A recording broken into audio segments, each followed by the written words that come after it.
અયોધ્યામાં 22 જાન્યુઆરીના રોજ યોજાનાર ભવ્યાતિ ભવ્ય પ્રાણ પ્રતિષ્ઠા મહોત્સવની તડામાર તૈયારીઓ શરૂ થઈ ચૂકી છે। આ પૂર્વે ઇન્ડિગો એરલાઇન્સ દ્વારા અમદાવાદથી અયોધ્યાની ડાયરેક્ટ ફ્લાઇટ શરૂ કરવામાં આવી છે, જે 2 કલાક 10 મિનિટ જેટલો સમય લઈને અમદાવાદથી અયોધ્યા પહોંચશે।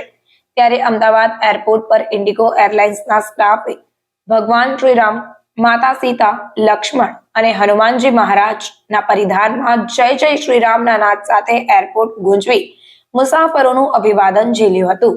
પહેલી ફ્લાઇટમાં સુરતના ધારાસભ્ય પૂર્ણેશ મોદી સહિત 148 મુસાફરો અયોધ્યા પહોંચશે। વહેલી સવારથી જ અમદાવાદના સરદાર વલ્લભભાઈ પટેલ ડોમેસ્ટિક એરપોર્ટ પર ભક્તિનો માહોલ જામ્યો। એરપોર્ટની અંદર જય શ્રીરામના નારા લગાવવામાં આવી રહ્યા છે। 148 પેસેન્જર સાથે અમદાવાદથી પ્રથમ ફ્લાઇટ અયોધ્યા પહોંચી। આ ફ્લાઇટમાં સાધુ સંતો ઉપરાંત શ્રીરામ ભક્તો અને સુરતના ધારાસભ્ય પૂર્ણેશ મોદી પણ અયોધ્યા સુધીની મુસાફરી કરી રહ્યા છે।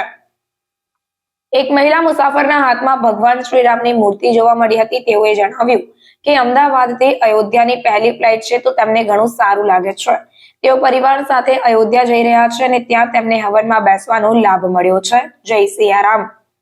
ઉલ્લેખનીય છે કે અયોધ્યામાં નવનિર્મિત એરપોર્ટ પર 30 ડિસેમ્બરના રોજ દિલ્હીથી પ્રથમ ફ્લાઇટ પહોંચી હતી, જે બાદ અમદાવાદથી પણ મુસાફરો સાથે ઇન્ડિગો એરલાઇન્સની પ્રથમ સીધી ફ્લાઇટ અયોધ્યા ખાતે પહોંચી। ત્યારે અમદાવાદ એરપોર્ટમાં ભક્તિમય માહોલ જોવા મળ્યો।